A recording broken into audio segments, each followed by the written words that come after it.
नमस्कार दोस्तों, एग्जामवाद YouTube channel में आपका स्वागत है। मैं आप लोगों के लिए 27 जून का डेली करंट अफेयर लेके उपस्थित हूँ। तो चलिए बढ़ते हैं हमारे पहले प्रश्न की ओर, जो कि है हाल ही में किस दिन अंतर्राष्ट्रीय नाविक दिवस मनाया गया।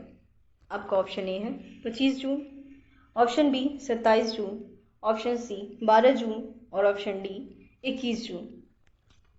तो इसका सही उत्तर होगा 25 जून, यानी कि अंतर्राष्ट्रीय नाविक दिवस 25 जून को मनाया जाता है। तो चलिए इससे जुड़ी हुई कुछ महत्वपूर्ण जानकारी ले लेते हैं।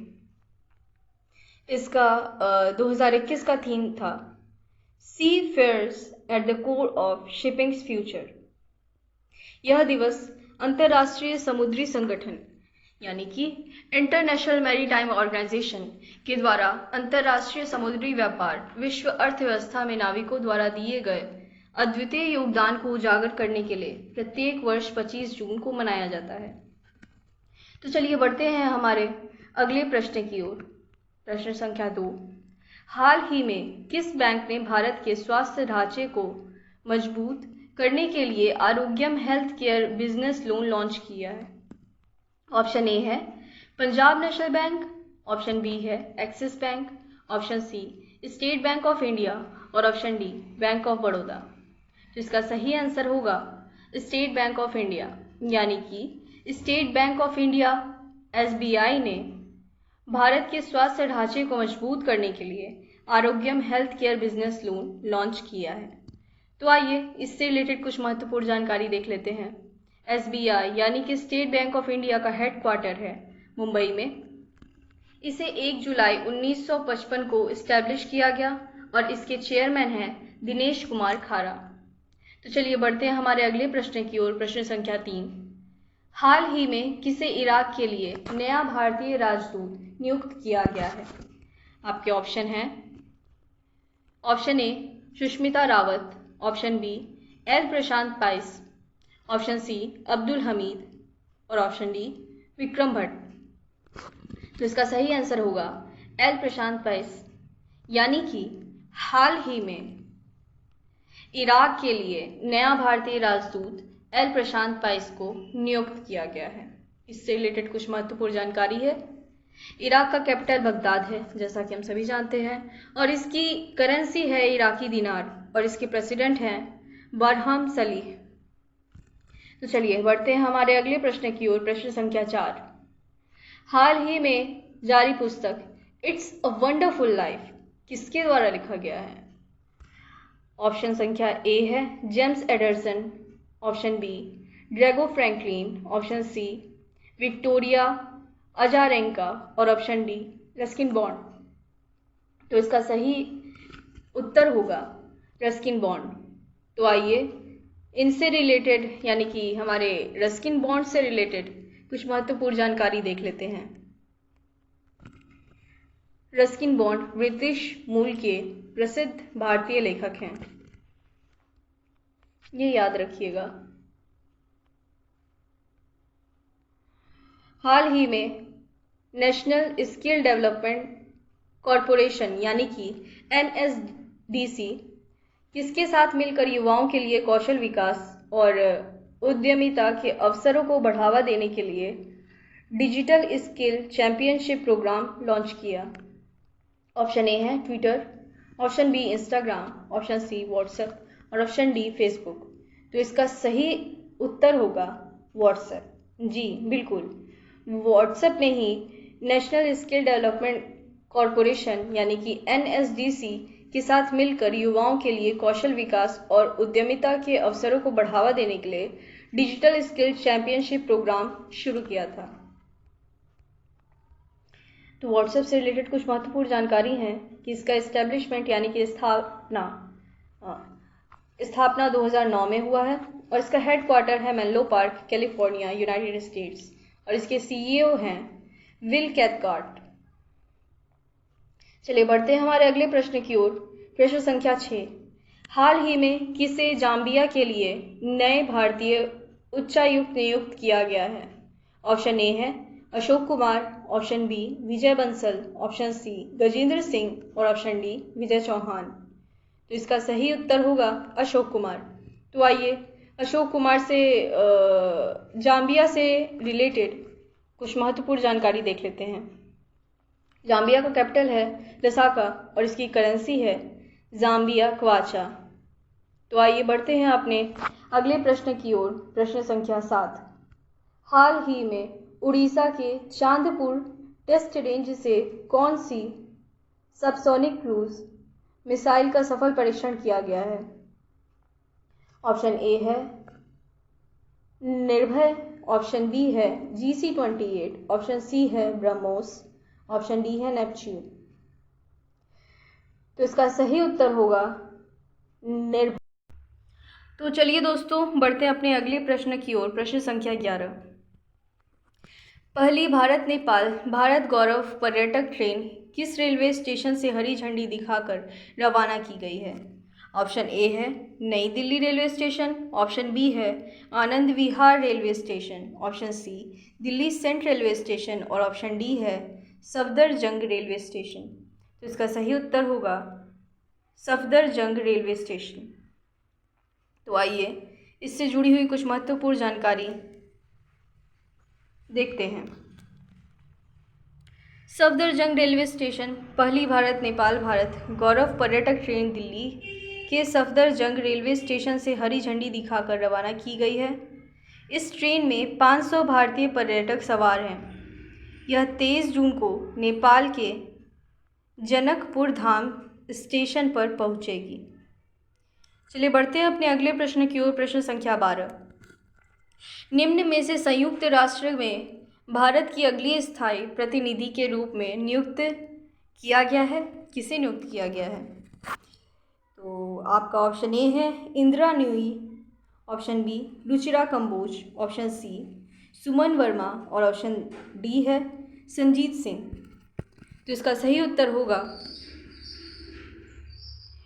रुचिरा कंबोज। आइए रुचिरा कंबोज से जुड़ी हुई कुछ महत्वपूर्ण जानकारी ले लेते हैं। रुचिरा कंबोज संयुक्त राष्ट्र में भारत की अगली स्थायी प्रतिनिधि के रूप में वर्तमान में भूटान में भारतीय राजदूत रुचिरा कंबोज को नियुक्त किया गया है। रुचिरा कंबोज PS तिरुमूर्ति का स्थान लेंगी। उनके जल्द ही कार्यभार संभालने की संभावना है। चलिए बढ़ते हैं अपने अगले प्रश्न संख्या 13 की ओर। निम्न में से किस राज्य के मुख्यमंत्री भूपेंद्र पटेल ने 17वें शाला प्रवेशोत्सव का शुभारंभ किया है? ऑप्शन ए है केरल, ऑप्शन बी है गुजरात, ऑप्शन सी बिहार और ऑप्शन डी दिल्ली। तो इसका सही उत्तर होगा ऑप्शन बी गुजरात, जैसा कि आप सभी देख पा रहे हैं हमारे स्क्रीन पर। तो आइए इससे जुड़ी हुई कुछ महत्वपूर्ण जानकारी ले लेते हैं। गुजरात के मुख्यमंत्री भूपेंद्र पटेल ने हाल ही में राज्य के प्राथमिकता विद्यालयों में छात्रों को नामांकित करने के लिए 17वें शाला प्रवेशोत्सव का शुभारंभ किया है। इस 3 दिवसीय नामांकन अभियान बनासकांठा जिले के वडगाम तालुका के मदादपुर प्राथमिक विद्यालय से शुरू हुआ है। तो चलिए बढ़ते हैं अपने अगले प्रश्न की ओर। प्रश्न संख्या 14। इनमें से किस स्थान में 280 करोड़ रुपए की लागत से स्थापित किए गए सेंटर फॉर ब्रेन रिसर्च का हाल ही में उद्घाटन किया गया है? ऑप्शन ए है IIT Delhi, option B IIT Gujarat, option C IIT Madras और ऑप्शन डी है भारतीय विज्ञान संस्थान बेंगलुरु। तो इसका सही उत्तर होगा ऑप्शन डी भारतीय विज्ञान संस्थान बेंगलुरु। तो आइए इससे जुड़ी हुई कुछ महत्वपूर्ण जानकारी ले लेते हैं। भारतीय विज्ञान संस्थान बेंगलुरु में 280 करोड़ रुपए की लागत से स्थापित किए गए सेंटर फॉर ब्रेन रिसर्च का हाल ही में प्रधानमंत्री ने उद्घाटन किया है। प्रधानमंत्री ने बागची पार्थसारथी मल्टी स्पेशलिस्ट अस्पताल की आधारशिला रखी है। यह 832 बिस्तरों वाला अस्पताल है। तो चलिए बढ़ते हैं अपने अगले प्रश्न की ओर। प्रश्न संख्या 15। निम्न में से कौन सा हवाई अड्डा पूरी तरह से हाइड्रो और सौर ऊर्जा से चलने वाला भारत का पहला हवाई अड्डा बन गया है? ऑप्शन ए है मुंबई अंतर्राष्ट्रीय हवाई अड्डा, ऑप्शन बी है दिल्ली अंतर्राष्ट्रीय हवाई अड्डा, ऑप्शन सी है गुजरात अंतर्राष्ट्रीय हवाई अड्डा और ऑप्शन डी है कोच्चि अंतर्राष्ट्रीय हवाई अड्डा। तो इसका सही उत्तर होगा दिल्ली अंतर्राष्ट्रीय हवाई अड्डा। इससे जुड़ी हुई कुछ महत्वपूर्ण जानकारी हैं। क्षमा कीजिएगा, दिल्ली का इंदिरा गांधी अंतर्राष्ट्रीय हवाई अड्डा इस महीने से पूरी तरह से हाइड्रो और सौर ऊर्जा से चलने वाला भारत का पहला हवाई अड्डा बन गया है। यह कदम साल 2030 तक net zero carbon emission airport के लक्ष्य को हासिल करने के हवाई अड्डे के लक्ष्य का हिस्सा है। तो चलिए बढ़ते हैं अपने अगले प्रश्न की ओर। प्रश्न संख्या 16।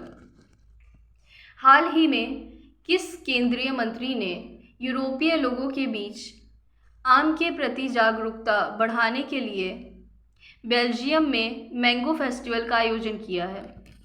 ऑप्शन ए है राजनाथ सिंह, ऑप्शन बी है नरेंद्र मोदी, ऑप्शन सी है हरदीप सिंह पुरी और ऑप्शन डी है पीयूष गोयल। तो इसका सही उत्तर होगा ऑप्शन डी पीयूष गोयल।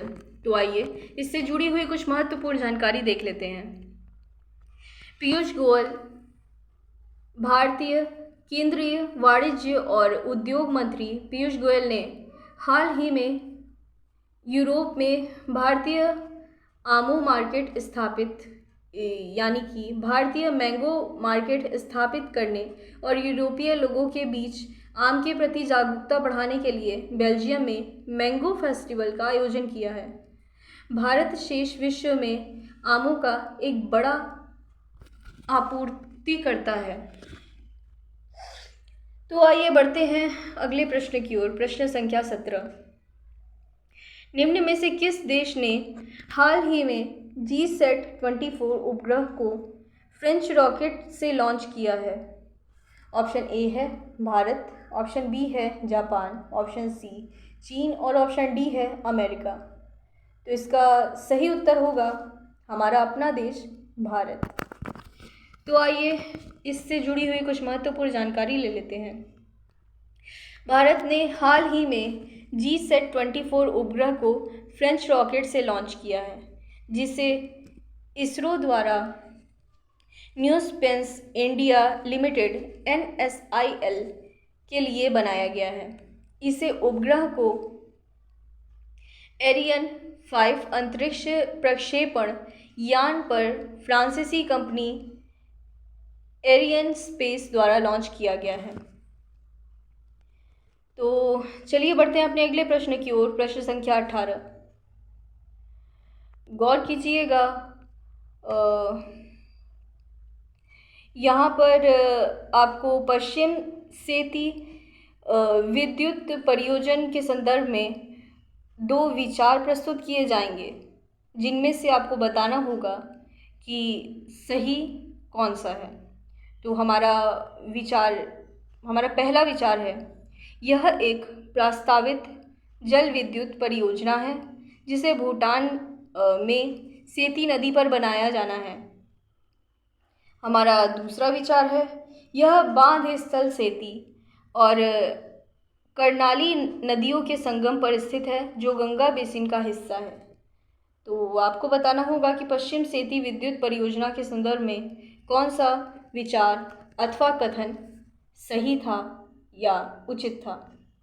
हमारा ऑप्शन ए है केवल 1, यानी विचार संख्या 1, ऑप्शन बी है केवल 2, ऑप्शन सी 1 और 2 दोनों, और ऑप्शन डी है न तो 1 और न तो 2। तो हमारा सही उत्तर होगा केवल 1, यानी कि हमारा पहला कथन हमारा सही है। यानी कि पश्चिम सेती सद्युत परियोजना एक प्रस्तावित जल विद्युत परियोजना है जिसे भूटान में सेती नदी पर बनाया जाना है। तो चलिए बढ़ते हैं हमारे अगले प्रश्न की ओर। प्रश्न संख्या 19।